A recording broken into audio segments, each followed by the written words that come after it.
Hi everyone, আরও একটা bridal ভ্লগে তোমাদের সকলকে ওয়েলকাম। দিনটা ছিল 5th ডিসেম্বর।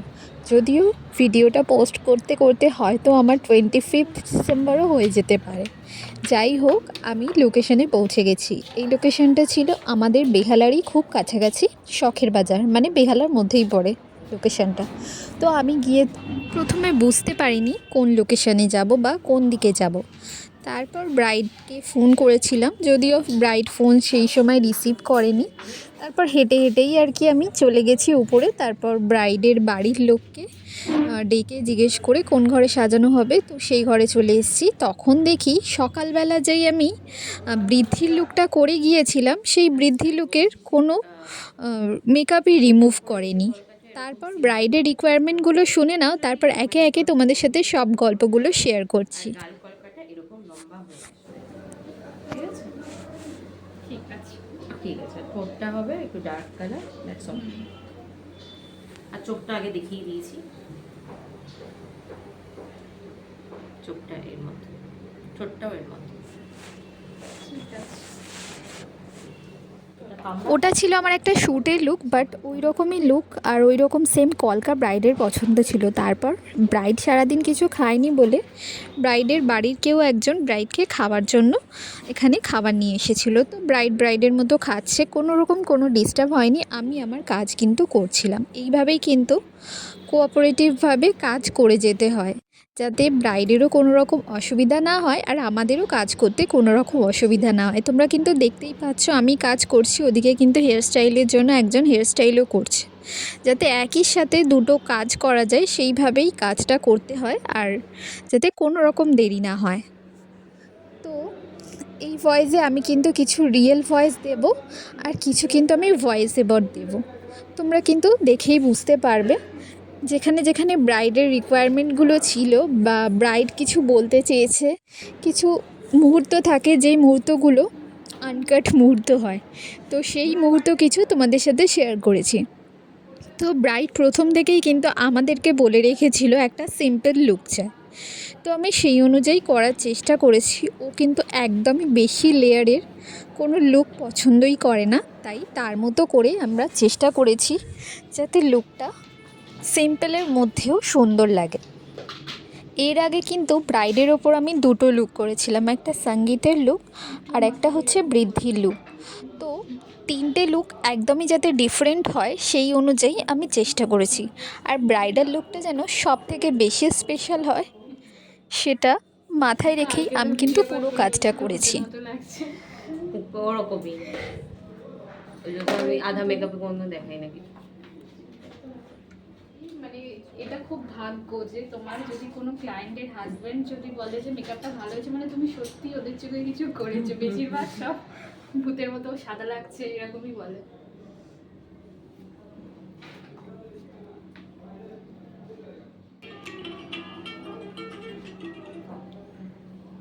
হ্যালো,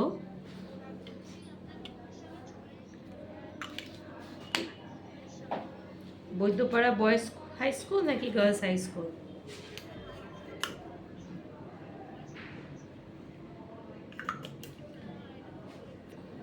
আচ্ছা আচ্ছা, সেখান থেকে গিয়ে জিজ্ঞেস করুন কাউকে যে অনুপ পাশ দিয়ে যে তিনটে দোকানের পরপর যে পাশ দিয়ে গলিটা যাচ্ছে, ওখান থেকে সোজা ঢুকে যাবে। আর এই সময়টা থেকেই কিন্তু ব্রাইড ধীরে ধীরে রেগে যাচ্ছিল, তার কারণ হচ্ছে বারবার ব্রাইডের কাছে ফোন আসছিল গেস্ট মেকআপ লুকের জন্য। আরও কোনো মেকআপ আর্টিস্টকে বুক করা হয়েছিল, তো সেখানে তারা লোকেশন খুঁজে পাচ্ছিল না বলে বারবার ফোন অ্যাটেন্ড করতে হচ্ছিল ব্রাইডকে। আর ব্রাইড সেই কারণে কিন্তু ভীষণ রেগে গেছিলো, ভীষণ বিরক্ত হচ্ছিল। কিছু করার নেই, কোনো কোনো সময় সিচুয়েশান এরকমই হয়ে যায় যে কিছু করার থাকে না। তো আমি আমার কাজ করে যাচ্ছিলাম, আর আমার কিন্তু খুব ভয় লাগছিল, কারণ এখানে একটা ঘটনা ঘটে গেছিলো। ব্রাইডের কিন্তু হেয়ার স্টাইলটা প্রথমে আমরা ভেবেছিলাম ব্রাইড এই ধরনের পছন্দ করে, মিসকমিউনিকেশনের কারণে হেয়ার স্টাইলটা কিন্তু পরে চেঞ্জ করতে হয়েছে আবার আমাদের। সেখানে ব্রাইডের কোনো দোষ নেই, কারণ ও আমাদেরকে যেভাবে বোঝাতে চেয়েছিল আমরা সেভাবে বুঝতে পারিনি। যাই হোক, সেটা হয়ে গেছে। তো যাই হোক, পরে আবার আমরা চেঞ্জ করে নিয়েছি হেয়ার স্টাইল, যেটা ও চেয়েছিল সেইভাবেই আমরা সেই হেয়ারস্টাইলটাই করে দিয়েছি। ও যেহেতু আমরা জানতাম না, ও রিসেপশানে লেহেঙ্গা যেহেতু পরেছিল, পুরো ব্রাইডাল লুকটা একদমই সাবেকি একটা লুক করতে চেয়েছিল। তো শেষমেশ লুকটা আমরা করতে পেরেছি কিনা সেটা কিন্তু তোমরা অবশ্যই জানাবে। কিছু কিছু রিয়েল মুহূর্তগুলো, যেগুলোর রিয়েল ভয়েসগুলোই আমি রেখেছি, আর কিছু কিছু আমি এখানে আমার কথা তোমাদের সাথে শেয়ার করছি। তো একটা ব্রাইডকে নিজের হাতে তৈরি করা একটা মেকআপ আর্টিস্টের একটা স্বপ্ন বলতে পারো। তো সেরকম আমার এই স্বপ্নটা বহু দিন ধরে ছিল। তো এখন ধীরে ধীরে সেই স্বপ্নটা আমি বাস্তবায়িত করতে পেরেছি, যেটা আমার কাছে খুবই ভালো। তো কোনো কন্ট্যাক্ট ছাড়া যারা আমাকে বিশ্বাস করে বুক করে, তাদের কাছে সত্যি আমি ভীষণভাবে কৃতজ্ঞ। তো এই ব্রাইড কিন্তু আমার কোনো রকম কোনো কন্ট্যাক্টসে ছিল Right না, side দূর একটা গলি থেকে দেখতে সে পাচ্ছেন কিন্তু না? আমাকে কন্ট্যাক্ট করেছে। আর স্পেশালি আমার ভিডিও অনুপ দেখে কিন্তু ও অনুপ কিন্তু আমাকে চক্রবর্তী। কন্ট্যাক্ট করেছে। তো সেটা আমার কাছে আরও স্পেশাল। তো শেষ অবধি তোমরা দেখতে থাকো আমি কেমন কি করতে পারলাম, ওর লুকটা কি ফুলফিল করতে পেরেছি নাকি পারিনি। আই মেকআপটা খুবই সিম্পল রেখেছি, একটু ব্রাউনিশ টাইপের করার চেষ্টা করেছি, যেহেতু ও একদমই কোনো শিমার বা গ্লিটার কিছুই দেওয়ার জন্য না করেছিল। তো সেইভাবে আমি আই লুকটা করে নিয়েছি। আর ও চেয়েছিল একটা কাজল কালো টানা চোখ, যেটা কিন্তু আমারই শ্যুটের একটা লুক ছিল। ও আমার দুটো শ্যুটের দুটো লুক কিন্তু মিক্স ম্যাচ করে নিতে চেয়েছে। তো সেইভাবে আমি করে দিয়েছি পুরোটা। তো আমার করা লুকগুলো যখন ব্রাইডদের পছন্দ হয়, সেটা কিন্তু আমার কাছে অনেক বড় পাওনা। আর শেষে কিন্তু সবটাই তোমরা শুনে নেবে, রিভিউ না, না, কেমন আসছে, কি বললো। ব্রাইড কিন্তু অফ ক্যামেরায় অনেক কথা বলছিল, বাট যখন রিভিউ দেওয়ার সময় আসে তখন কিন্তু ও থতমত খেয়ে একদম গম্ভীরভাবে কিছু বলেছে। আর একটা মেকআপ আর্টিস্টের কাছে লাইনার পরানোটা একটা খুব ভয়ঙ্কর মুহূর্ত বলা যেতে পারে, বা খুবই ভাইটাল মুহূর্তও তোমরা বলতে পারো, যখন নিঃশ্বাস বন্ধ করে আমাদেরকে ক্লায়েন্টদের লাইনার পরাতে হয়, যাতে না এদিক থেকে ওদিক হয়ে যায়। তো খুবই ধৈর্য ধরে খুব নিখুঁতভাবে এই লাইনারটা কিন্তু আমাদের পরাতে হয়। তো আশা করি তোমরা স্টেপগুলো দেখতে পাচ্ছ আর বুঝতে পারছো। আমি কিন্তু কোনো প্রোডাক্টের নাম মেনশন করলাম না, ধীরে ধীরে এই জিনিসগুলো আস্তে আস্তে কমিয়ে দিচ্ছি। আগে কিন্তু সমস্ত কিছু আমি শেয়ার করতাম, বাট এখন আমার মনে হয় যে কিছু জিনিস সিক্রেট রাখা বাঞ্ছনীয়। একজন মেকআপ আর্টিস্টের কিছু তো সিক্রেট থাকা প্রয়োজন। তো সেই কারণে আমি সবটা শেয়ার করলাম না, বাট প্রোডাক্টগুলো হয়তো দেখলে তোমরা বুঝে যেতে পারো। যাই হোক, তো এখানে দেখো ব্রাইড ধ্যাৎ, কীরকম কোনো ভাবে বৌদি রেগে বাড়ি গেছে। মৌরি বাড়ি না, শখের বাজার নাকি শিলপাড়া? মিথ্যে কথা বলবো না, আমি লোকেশন বুঝতে পারি না। আমি বুঝতে পারি মানে একসাথে এতজনকে আমি লোকেশন বলে বলে না। অন করে দিলে তো তোমার জিপিএসটা অন করলেই তো এতে এসে যাবে। আরে মনীষা একাডেমি বলে একটা আছে, সেখান থেকে 4 জন শিল্পাড়া। এরা এত গুলিয়ে ফেলছে এই শখের বাজার শিল্পাড়ার মধ্যে, তো লেগে গেল আমার।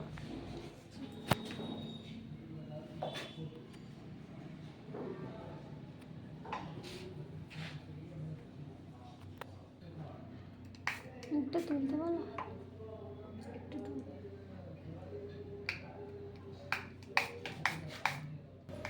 আমাদের ব্রাইড কিন্তু প্রচণ্ড রকমভাবেই বিজি ছিল। তো এক মুহূর্ত ও ঠিকভাবে চুপ করে শান্ত হয়ে বসতে পারেনি, কন্টিনিউ ওকে ফোনে কথা বলে যেতে হয়েছে, লোকেশন চেক করে যেতে হয়েছে। আর কিছু মুহূর্ত কিন্তু ও কিন্তু ফোনে দেখছিল ওকে কেমন লাগছে। কিছু কিছু মানুষ এরকমই হয়, যারা নিজেকে খুব ভালোবাসে, সেটা কোনো রকম কোনো ভুল নয়। আমিও নিজেকে খুব ভালোবাসি। তো নিজের সাজার বা নিজের লুকটার প্রতি প্রত্যেক ব্রাইডেরই একটা এক্সাইটমেন্ট থাকে। এই ব্রাইডের কিন্তু একটু বেশি পরিমাণেই ছিল। তো একটা রেড লিপস্টিক চেয়েছিল পুরো শাড়িটার সাথে মানানসই হয় যাতে। তো শাড়িটা ওর ভীষণ সুন্দর ছিল, আর ব্লাউজটাও খুব সুন্দর ছিল। তো পুরো একটা প্রপার যখন সেট থাকে তখন কিন্তু লুকটা অটোমেটিক্যালি সুন্দরই হয়। কিছু কিছু সময় প্রবলেম হয়ে যায় যখন ব্রাইড আর মেকআপ আর্টিস্ট একে অপরের সাথে কথা না বলে কিছু জিনিস কিনে ফেলে, তখন কিন্তু অনেক সময় জিনিসটা ভালো হয় না, শেষে গিয়ে মানায় না, সেখানে প্রবলেম হয়ে যায়। যেমন এই ব্রাইডের সমস্ত কিছুই আমি দেখেছিলাম, শুধুমাত্র ওড়না মুকুটটা আমার দেখা হয়নি। তো ওটা আমি একটু অন্য রকম কিছু সাজেস্ট করে দিতে পারতাম। ওর মুকুটটা একটু বেশি লম্বা হয়ে গেছে, ওড়নাটা তবু পিছন দিকে অ্যাডজাস্ট হয়ে গেছে। তো মোটামুটি কিছু জিনিস মেকআপ আর্টিস্টের সাথে ব্রাইডদের কিন্তু অবশ্যই আলোচনা করে নেওয়া উচিত।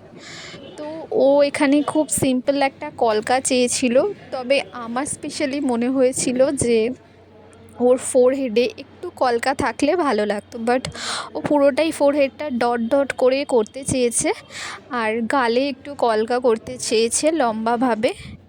এগুলো কিন্তু প্রত্যেকটাই অ্যাডভান্স কলকার আমার নাকে এটা থাকবে মোটিভ নাকের ছিল। কাছে।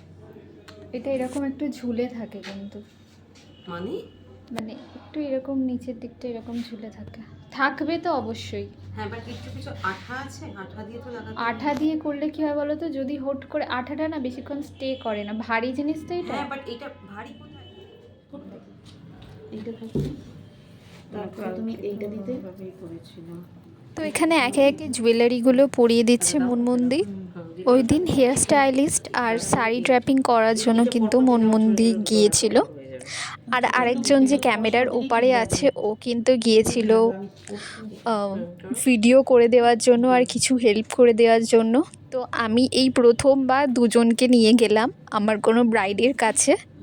তো যাই হোক, পুরো লুকটা কেমন হয়েছে তোমরা কিন্তু অবশ্যই জানিও, আর ভালো লাগলে কিন্তু অবশ্যই আমাকে বুক করতে হবে। বেহালার যে কোনো লোকেশানে গিয়ে আমি তো অবশ্যই কাজ করি, তাছাড়া আমার কাছাকাছি লোকেশন হলে মোটামুটি টলিগঞ্জ, যাদবপুর এই ধরনের লোকেশনগুলো হলে আমি কিন্তু চলে যাই।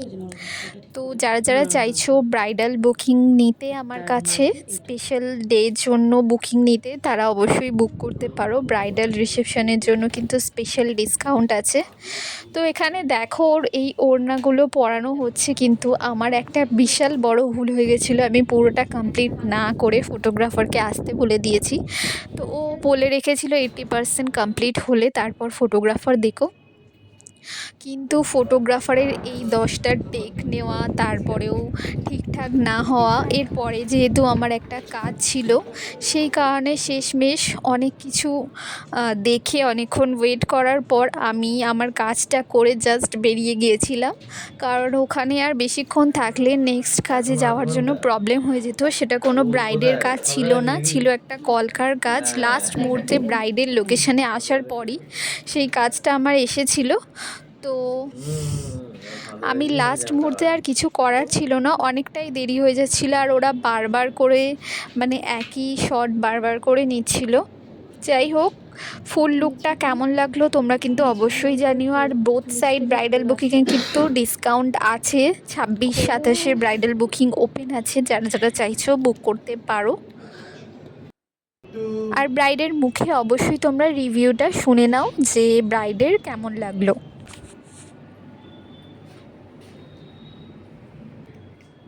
বলো স্নেহা, আমার কাছে সেজে কেমন লেগেছে?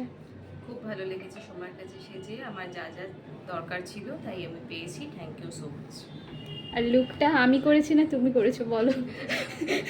আমি ভেবে রেখেছিলাম, তুমি ওটাকে করে দিয়েছো। Thank you for that. মানে তোমার ডিরেকশনে আমরা করেছি। হ্যাঁ, ওটাই আমার ডিরেকশনে তোমরা করেছো। ঠিক আছে, থ্যাংক ইউ ফর দ্যাট। খুব সুন্দর লাগছে তোমাকে, তোমার নিউ লাইফের জন্য অনেক অনেক কংগ্রাচুলেশনস। Thank you.